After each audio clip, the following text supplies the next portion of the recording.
Yano Velo Isha, Hine Lo Yano Velo Isha, Shoy Meri Israel.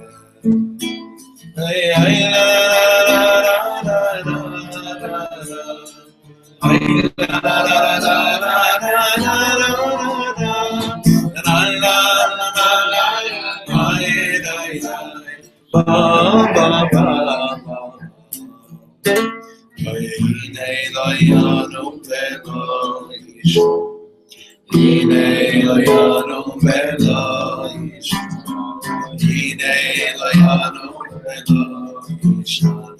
Shomer Yisrael. Hine lo yano velo isha. Hine lo yano velo isha. Hine lo yano velo isha. Shomer Yisrael. Hine lo yano velo isha. Hine lo yano velo isha. Hine lo yano velo isha. Shomer Yisrael. Ay la la la la la la la la la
It's a minute to say these words over and over again. The Shabbos after the golden calf.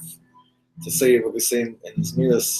We say Amech, Amech, Amech, Amech, Di Bechart. We're still the Am, we're your Am that you have chosen. You have to keep on saying it over and over again, especially after the sin of the golden calf. To say it over and over again. Amech, Amech, Amech. Amech dibecha. Amech, Amech, Amech. Amech dibecha. Amech, Amech, Amech, Amech. Amech dibecha. Amech, Amech, Amech. Amech dibecha. All right, Chaver. Shekov, thank you so much for joining us. We have tonight a really special opportunity to do something which we really said that we would be doing throughout the whole course, but we never really got to it, even though the text was prepared often. But now, tonight, we're going to go straight into the Ishbitzer, into the Mashilach's words, and cross over after that into Reb Shlomo's interpretation of the Mashilach's beautiful, mesmerizing Divrei Torah. So I know that when it comes to Parshat Vayakehl, especially after Parshat Kitisa, on a level of drama and excitement, it might be a little bit of a low, because last week we're going nuts with so much depth, breaking of the tablets, 13 attributes of mercy, all these powerful psukim. However, what's Vayakehl really about? More or less, it's the Mishkan again. It's the stuff that's very hard for us to really feel that today it has something to do with my life, even though everybody knows that when you turn into the Sodos HaTorah, when you turn into the Sigits of the Torah, there's nothing more exciting than learning about measurements that had to do with the tabernacle and the Beis HaMikdash. Nothing could be more exciting, because Al Pi Sod, according to Sig, it's so much deeper than Pshat. Like you had said to me, you said to me, your favorite parashas are Shlomo? Shlomo, yeah. Sure. So, and it's tying in, every other. Yeah. It just keeps tying more and more. You're lucky. Overlapping. You're lucky. Yeah. When that happens, it's a big split. Doesn't always tie in so easily. Yeah, it's gotta tying in all over. Keep on tying over and over again. So there's a lot to say as a way of Hagdama, as a way of an introduction. I'm going to try to be really bekitzer. It ties in a little bit to the way we learned this on Monday night, just on the way of Hagdama, the way of an intro. And that's that we learned already about Shabbos and the Mishkan before this Parsha. We already learned about, the last thing we learned about Parsha, the Mishkan already, a few Parshiyot ago.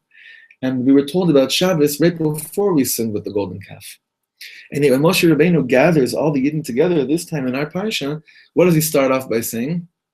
He starts off talking again about Shabbos, and then again about the Mishkan.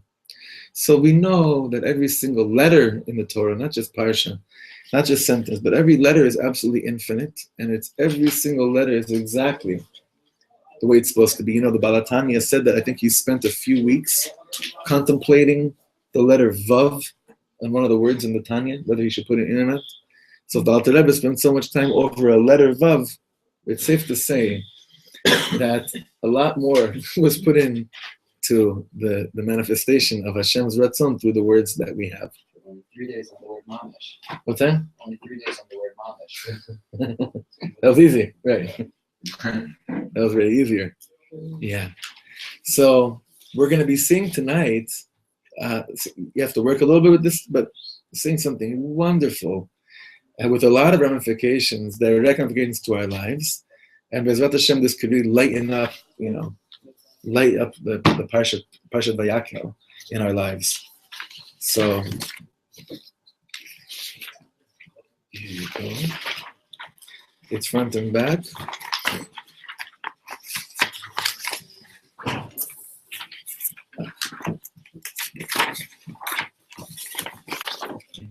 Pass these around.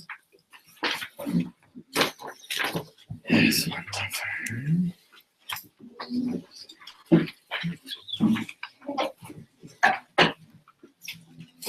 I want to dedicate tonight's learning. This week was my grandmother's yahrzeit, Chaya Rachel Bas Tzvi Hirsch. Leilu Nishmata.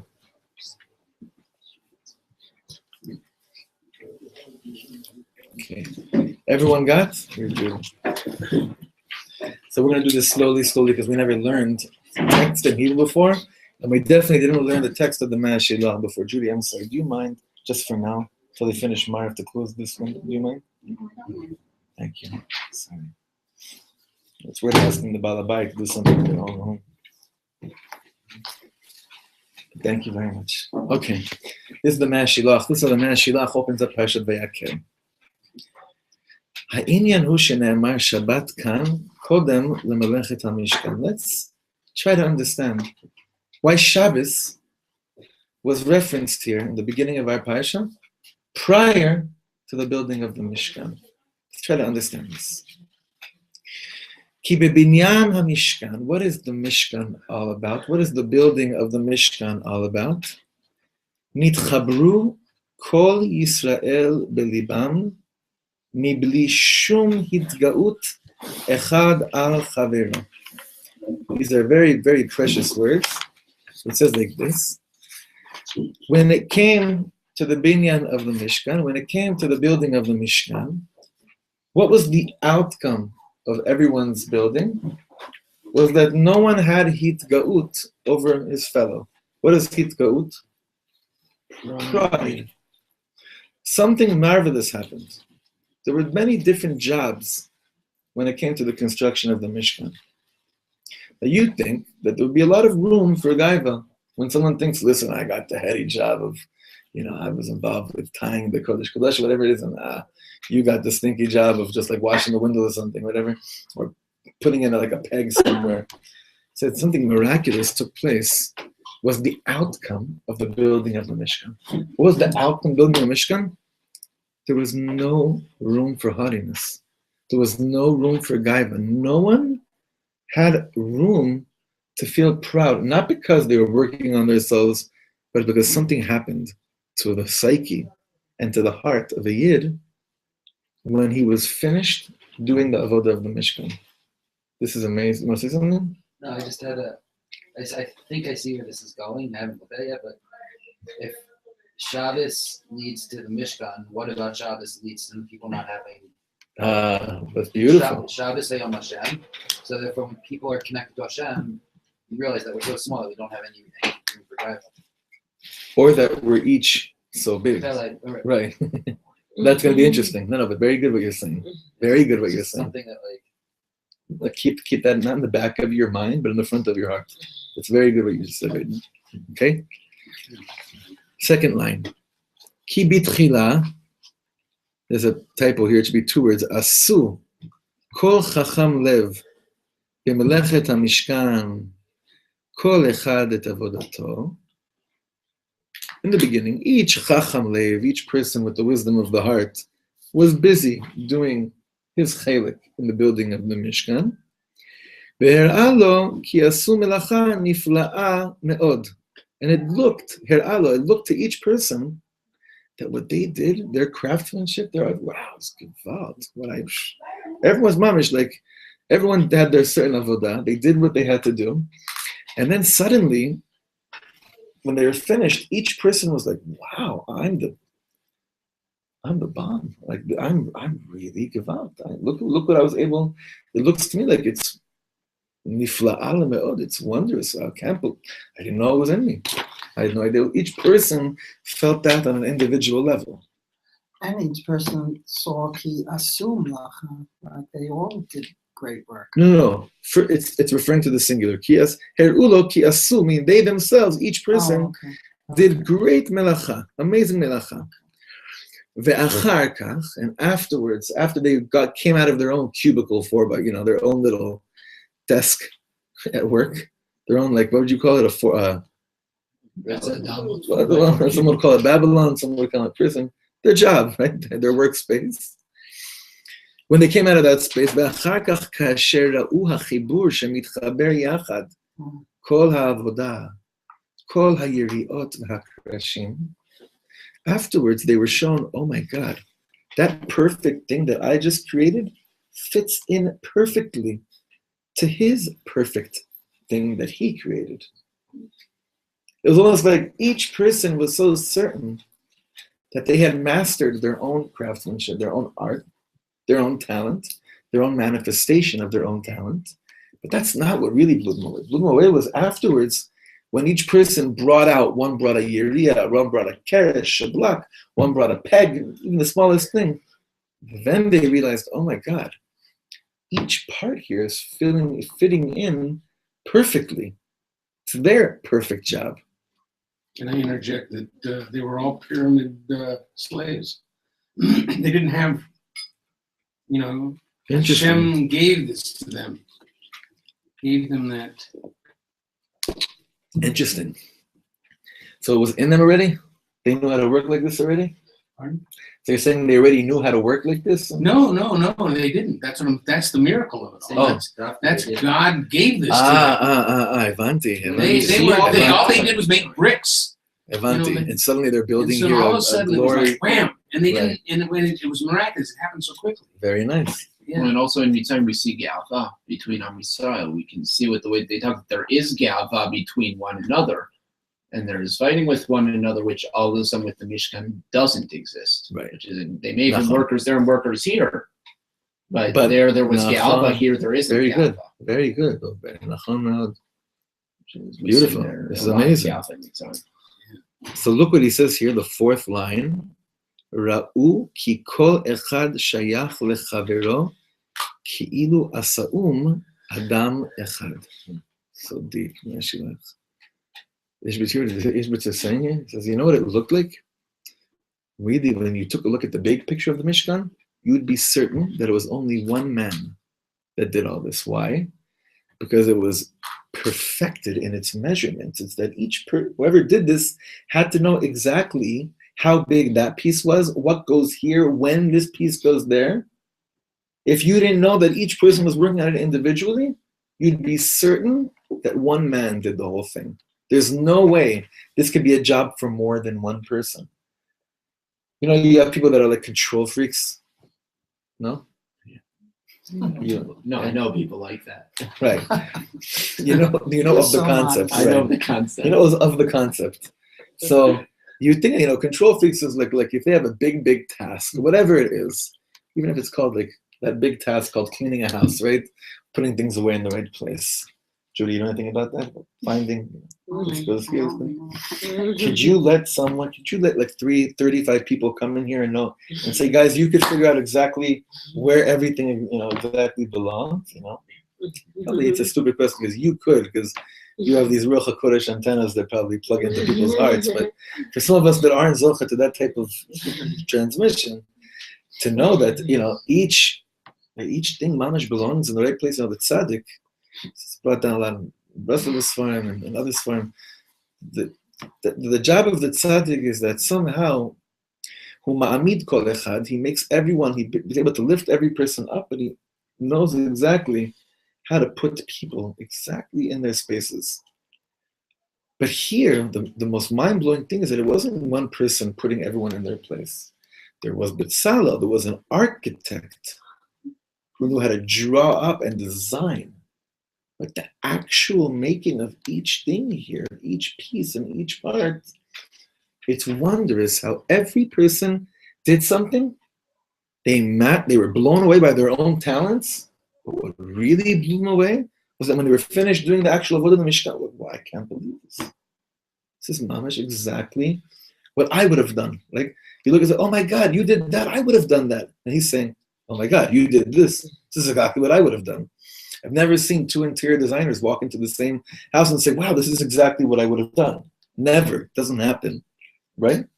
Actually, I used to collaborate with an architect, and he and I used to say the same thing at the same time. Really? Yeah.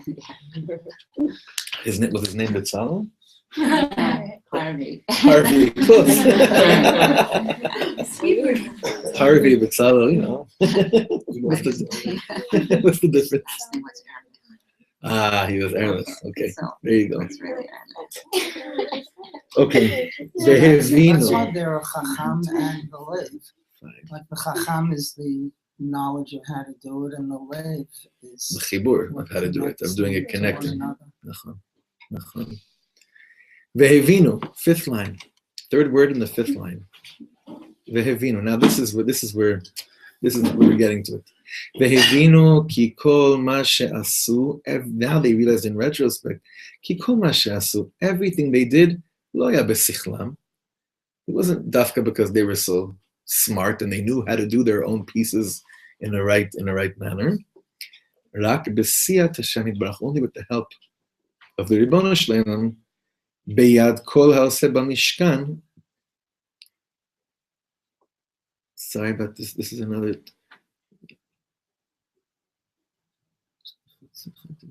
One second.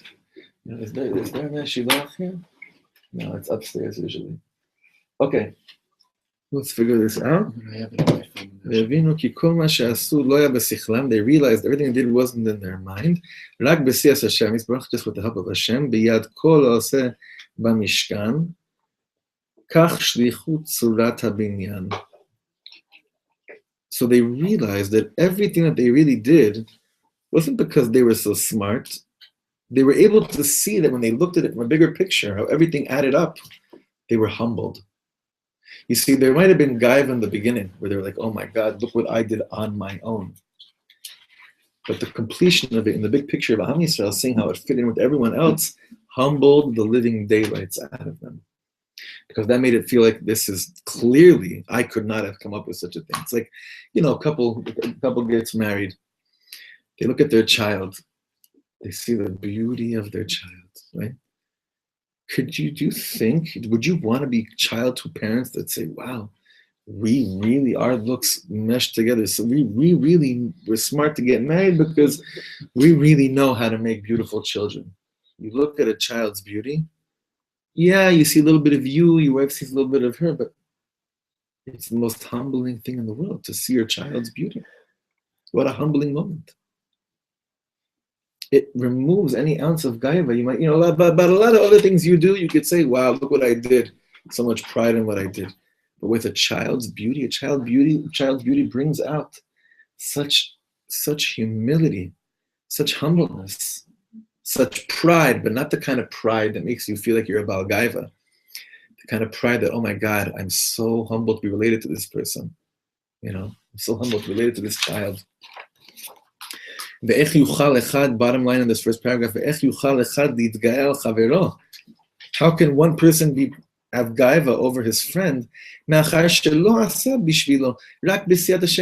Somehow, it became clear to each person involved in the Melacha of the Mishkan, this was not me. You ever do something really, really divine, and it was really clear to you, and you said, wow, this was not me. But you didn't say it because you knew that was like the very politically holy kosher thing to say, right? Correct thing to say, but because you really felt that. When was the last time you ever said that? Wow, this was not me. This was mamish not me. What a moment.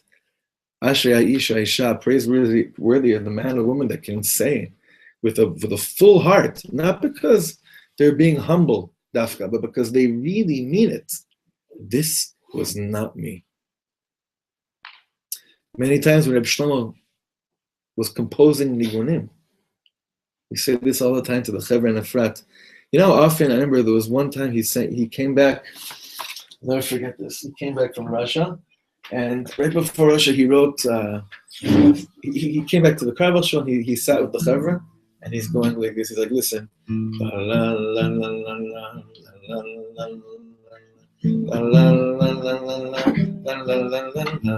then he goes, I'll never forget this. Those eyes rolled up to like every rakia.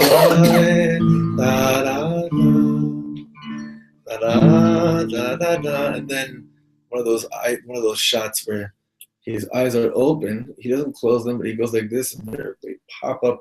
You see, like they're over here, ready? And he goes, oh yeah, da da da da da. And then what did he do? Right afterwards, he turned to Sami. He said, no. Now, if you're standing on the side and you're looking at that, what would you say? What a Baal Gaiva. He's just sharing a song that he wrote, and he turns to someone and he says, wow, what an amazing song, right? What was he saying when he said that? When he turned and said, Gewalt Nigel, what was he saying? This was not me. And when you're in such a place of this was not me, Gaiva has no place. This place of this was not me was the place that each Yid reached through the malacha of the Mishkan. Now we connect to what you said before. In today's crazy world, when is there a chance for a Jew to breathe in and say, this is not me? Shabbos. Shabbos is the source of this is not me.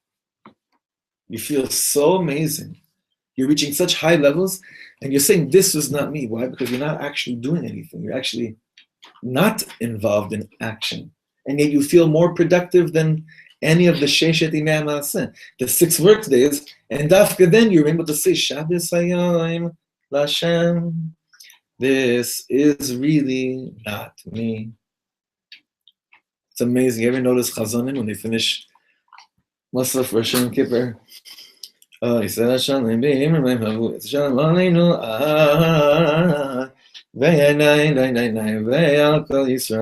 then you could see they're getting really excited for everyone to start screaming Shekoyach, right? Because they're about to say, then they work on it so hard.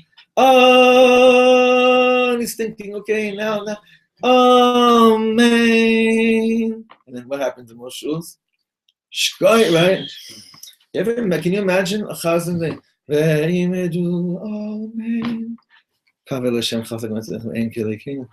going right there? Not me. Especially not me, you know. This was the Mishkan. This is what came out after the Egel Hazav. Let's go further. This is a fascinating, those who are learning Gemara Megillah, it's a fascinating story in the tractate of Megillah and the Gemara. B'ma said the Talmei HaMelech, remember him? He was an Egyptian king, Shekines Ayin Bet Skenim. He called in 72 elderly. Skenim really means the Chachamim. He gathered in 72 elderlies from Am Yisrael. And what did he ask them to do? He asked them certain questions about what things mean in the pshat of the Torah. Why? Because he was trying to find places in the Torah that it wouldn't make any sense. For instance, when you learn it, when you translate it into Greek, Bereshit bara Elokim. Bereshit created Hashem. Exactly. So with each of these questionable statements, he asked questions. What does this mean? And each of the Chachamim changed the pshat of what it meant so that there wouldn't be any question about the oneness of God. But what was crazy about it is that they were like, wow, look what I came up with. I was able to sneak away. I was able to not get confused. I was able to change the pshat so that he wouldn't kill me right now. And then they got back together and they realized all the 72 skinny were like, they're like, okay, so what did you say? How did you explain that, Josh? And he said, one of them would say, oh, I explained to him that it was like this. And the other rabbi is saying, are you kidding me? That's exactly what I said. And the miracle was that all 72 elderlies, each of them, changed each question, of pshat, the same way. So until they realized that each of them was doing the same thing, what did each person think? I am so divine. I'm so smart. Look what I did. But really what happened when they all realized, oh my God, this was not me. This was not me. And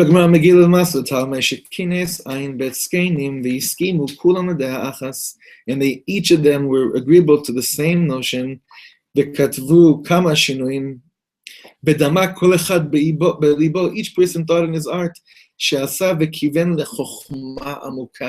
Each person in his heart thought, wow, gewalt, I was mechaven to a very deep, deep chokhmah. Look how smart I was.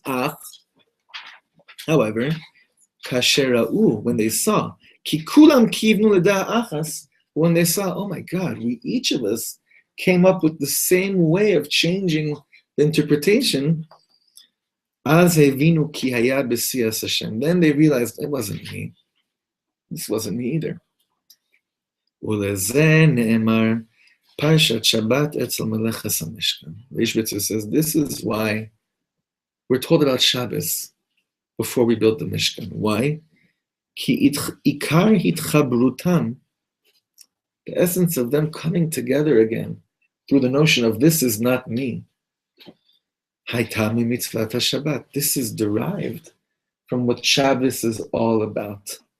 What's the harmony of Shabbos, he says here?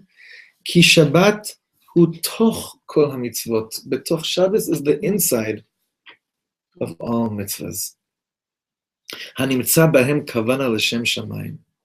That has kavana that's l'shem shamayim. Shabbos is the inside of all mitzvahs, meaning he's saying like this, I think.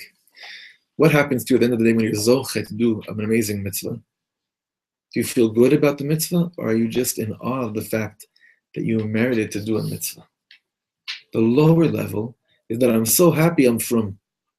The depth of it is I'm so in awe that I'm spending my time in this reincarnation engaged in mitzvahs that God commanded. It's not me. That is where Shabbos is. That's what Shabbos is all about. V'zeh kavana nikres Shabbos. This kavana called l'shem shamayim is what he says. This is what Shabbos means. This is the point of Shabbos. This is the song of Shabbos. This is the harmony of Shabbos. Which is also why we know that all the Zmanim except for Shabbos are Mekodashim Anam Yisrael. We decide when the Chagim are by the Kiddush HaChodesh, Kiddush HaChodesh. Right. We do that except Shabbos. Because Shabbos is it's beyond us, Shabbos. Everything else God gives to us, but Shabbos is so beyond us. Correct. It's not. No matter what. No matter. You can't say about Yantiv, like your Torah, you said the other week, B'Kadosh Yisrael V'Azman. You can't say about Yantiv. Exactly. Shabbos? Shabbos is on Absolutely. its own. Kaddish HaShabbos. Okay, very good. So now he's gonna bring it all together. V'gam b'meleches HaMishkan. Bottom paragraph in the Man Shiloh. So too in the working of the putting together of the tabernacle.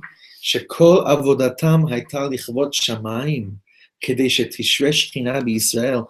All their work was really in honor of heaven, so that Shechina can reside in Am Yisrael. That was the purpose of the Mishkan. The purpose of the Mishkan was not that there should be a beautiful building that we could put, like Reb Shlomo said, Rabbi Max Cohen, Temple of the Holy Bagel, right? He would always say, so that he could put that plaque on. That wasn't the purpose of the Mishkan. A lot of people build buildings so that their names are on it. It's crazy. Some people build buildings so that Hashem's name could be on it. This was the purpose of the Mishkan. Like I saw a lot of people read Sfarim, or they go through the siddur so that they can turn the page. But some people, go through the siddur that the pages can turn them. So, meaning like the words can turn them over, Yeah. So deep. But that's the Mishkan. Mishkan wasn't a building. The Mishkan was a place for one purpose, for the Shechina to reside. If you're getting married, so you could say you're married, your binyan's not an adei ad. If you're not an everlasting building, but if you got married, so that you can have the Shechina dwell amongst you. Oh, that's a Mishkan. That's v'asu li migdash v'shachanti v'tzocham. This is how their hearts became together. Why? Second line, Ki Shechina lo hayta shora. The Shechina would not reside amongst Am Yisrael. Af k'shenichsar yated echad. This is a good thing here. If even one peg was missing and wasn't in the right place, the Shechina wouldn't reside. Can you imagine if you come to a Yidler who feels so disconnected and so unworthy of Yiddishkeit, or not, just feels so out of the box, and you say to him, I need you to understand something. It's not like I'm not being so holy that I want you to also be holy. It's that I don't win unless you're also winning. Meaning I don't get anything unless you're not in your right place. The Shechina won't come on any of us. Reb Shlomo says, what do you mean, Sim Shalom Tov? What does that mean to ask for peace? Asking for peace essentially means that you're davening for everyone. Because why? Peace is not something that comes on one person. Like Reb Shlomo says, imagine you're standing in a room full of enemies, but you're davening your Bono Shalom, Sim Shalom Alai, Val Roshi, Aval Lo Chpat Li Mata Sem Chaverai. But really, anyone around me, I don't really care what you're doing. It doesn't work like that. can you imagine we create a Yiddishkeit? That each person somehow discovers not just the optional beauty of their own peg or block or window of the Mishkan, but how much, if they're not in the right place, forget it. No one gets anything. Now, Lishbitz has another Torah, I think it's in Pashas, told us, where he says that, when you look at a puzzle from far and a few pieces are missing, then you can't really tell the difference. But let's say you have like a 6,000 piece puzzle, for instance, right? But you're looking at it, Mom, and it's on the wall, but you're looking at it from right in front, you'll notice that it's not complete. How do we create a world where people truly feel that their own piece of the puzzle is essential for the complete picture? That's what the Mishkan brought to the world. Now it's amazing because this is right after Chet HaEgel, right? We already learned about the Mishkan before. But the way we learned about the Mishkan before, for some reason, didn't instill within each of us that I need to make sure I never make a golden calf. Like I need to mamish make sure that I'm plugged in. So this time Hashem tells us the Mishkan together with Shabbos. Yeah. Can I tie it into something you said earlier? You can always try, brother. Okay. So the Torah starts Bereshis, right? Which is two starts. From the beginning of the Torah, Hashem knows sometimes we don't get things right away. So then it comes to the Mishkan, which is the Holy of Holies. It's going to go as Hashem started the Torah. Okay, it takes us 2 tries. So it's a Mishkan is manifestation of Bereshis. Yeah. In Sefer Shmos. The process of the world. Wow, beautiful. You're on fire tonight, bro. Yeah. You've just been shy the last few weeks. I don't know what's going on, but you're on. I'm a shy person. Yeah, you ate, so you had some good dinner. No, you went to the Baal Shem Tov last week. Yeah. By your Medjugorje? Yeah. Okay, enough said. That too. Baruch Hashem, thank you for sharing. I've also been getting up for Nates in the morning. Like I started a new tekufa in Yeshiva Adam, like finally back in yeshiva and wow, learning again. Ashreinu. Hashem should mamish give you all the koach you need to wake up like a lion every morning. Amen. Amen. Although my Rosh Yeshiva of Bravin just said that he learned when he first learned in the Shulchan Aruch, it says Yizgaber ka'ari la'am b'boker. You have to get up like a lion. So he said he went to the zoo to see how lions wake up, and he was very confused. They take 4 hours to lie. That's those it doesn't. Yeah. So I guess it means it's your interpretation of what a lion looks like when he gets up. Really, ולכן לא היו יכולים להתגאות אחד על חברו. He says something so deep. He says, when it's clear to you that that person's tafkid, even if it seems like it's less of a status, it's less of importance. However, your own shechina residing in your life is dependent on him as well. There's no room for gaiva. There's no room for gaiva. Af oseh ha'aron neged oseh yetedot ha'chatzer. Meaning it was like the person that would be building the Aron Kodesh was just as important as what? Someone who was building the pegs that were holding up the chatzer. K'maymar Gemara, like the Gemara in Sota says, "Ma ichbat lach minei uminei itzkales ilana." Meaning, who cares what I'm doing or what you're doing? Because for me or from you, Hashem's name will become greater in the world. This is what I mean. Vayakehl Moshe is kol adas bnei Yisrael. So this is what it means that Moshe gathered the whole Edah. What does it mean that he gathered the whole Edah? Is that he put everyone in their place, and he created a scenario where it was very clear to everyone, when you reach the level of it's not about me, then it starts to become about you. Because your own it's not about me created the manifestation of the Shekhinah to reside on all of us.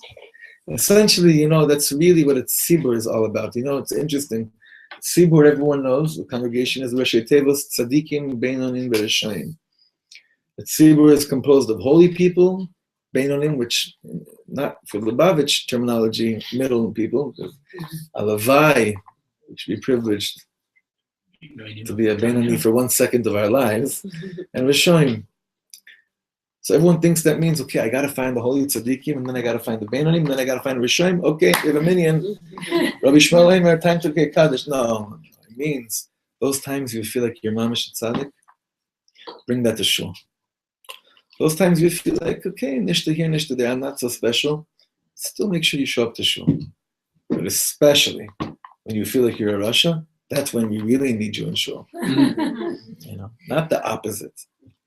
Okay, now turn the page. We're skipping the first 2 paragraphs, so I want to make sure we get to this.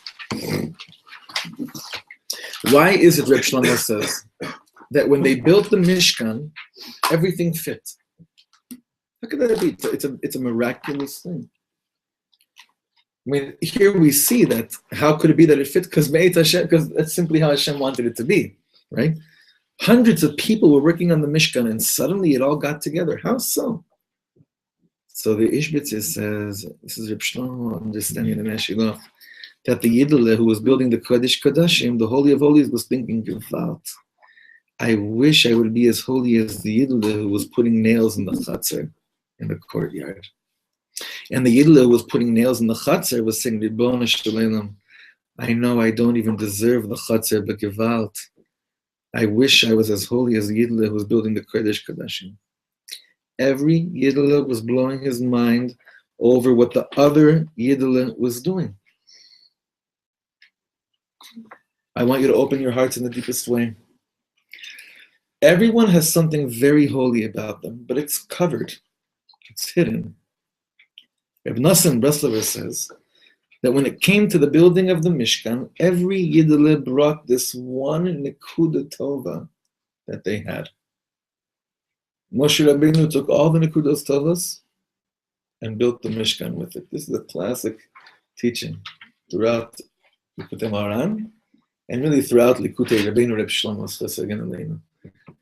that what was the Mishkan made out of? Like, why would you think? You just witnessed the golden calf. You didn't do anything to prevent it. So maybe the Levim that joined Moshe Rabbeinu in slaying 3,000 Yidden felt that they were on the level, donated to the Mishkan, to build the Mishkan. Why did people feel that it was okay?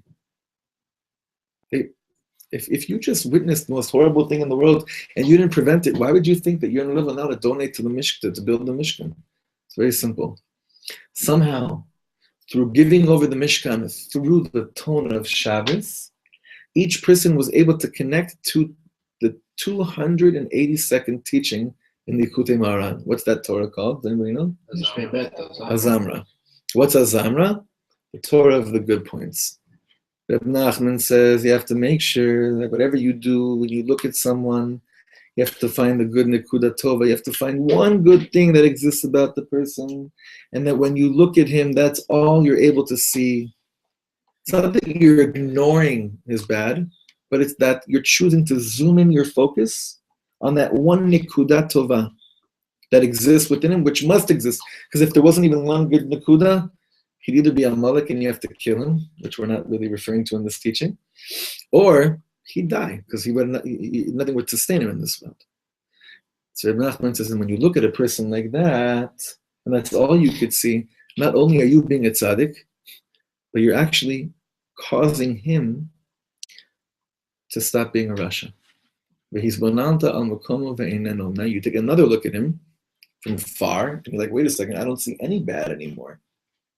Because somehow you're creating within the person you're looking at the possibility to also only see a good point in themselves. Because Reb Nachman continues and he says in that teaching, it's very high and halik to be able to do this on other people. That the other person's really shvach and bad and I'm zooming in on one nikuda, that's a great thing. But you know it's mamish the holiest? If you're disgusted with yourself and you haven't been able to look in the mirror for years. You haven't been able to look in the mirror of your own heart for centuries already. Because you're full of self-loathing and disgust. And all those chants and all those opportunities and gates you did not walk through. And all those people you hurt and the relationships that you messed up. And then to do that on yourself, to look at yourself and Nekuda Tova? Wow. So somehow, Reb Nosson explains that each Yidla was able to look at themselves like that with the Torah of Nekudas Tovas And from there, they brought their nedava for the Mishkan. That's how the Mishkan was built, through each person's nekudat tova.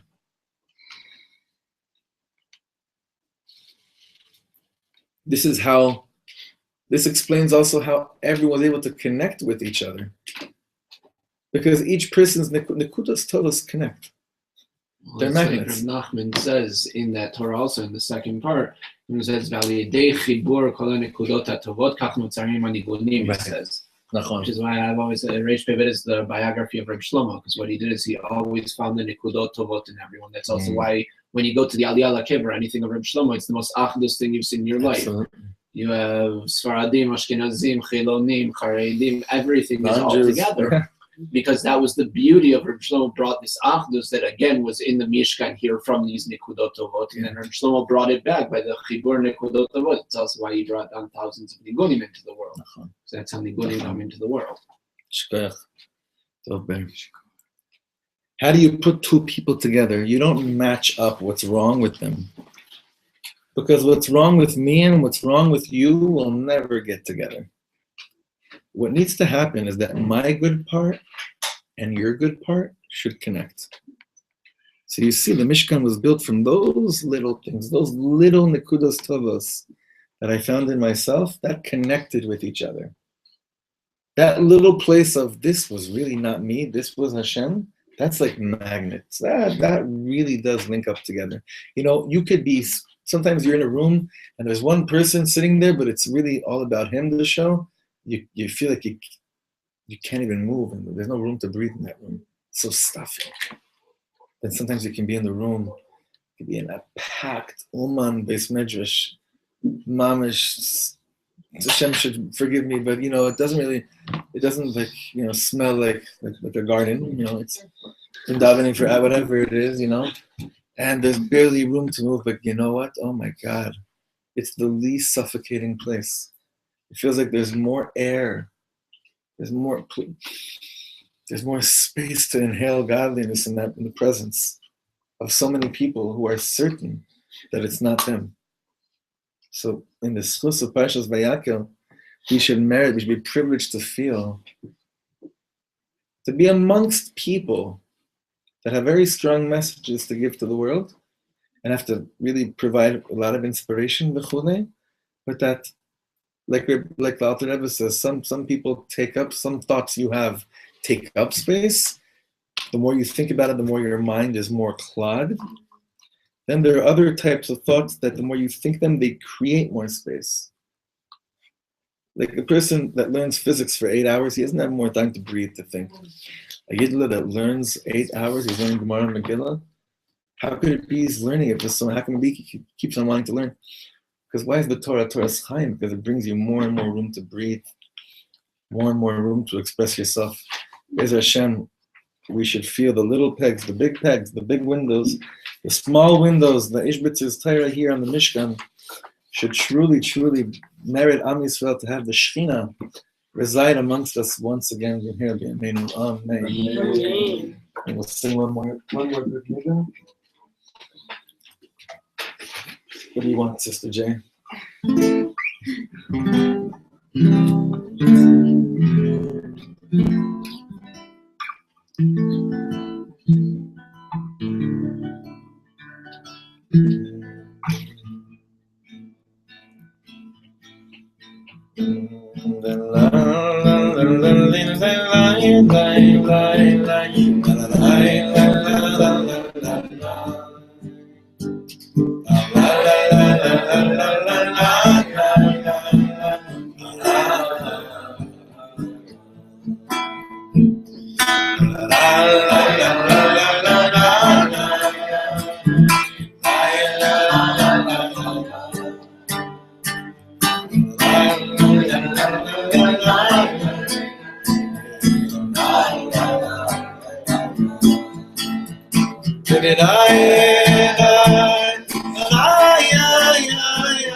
Shabbos, everyone. Shabbos, good point. Purim, everybody. Good everything. Good everything.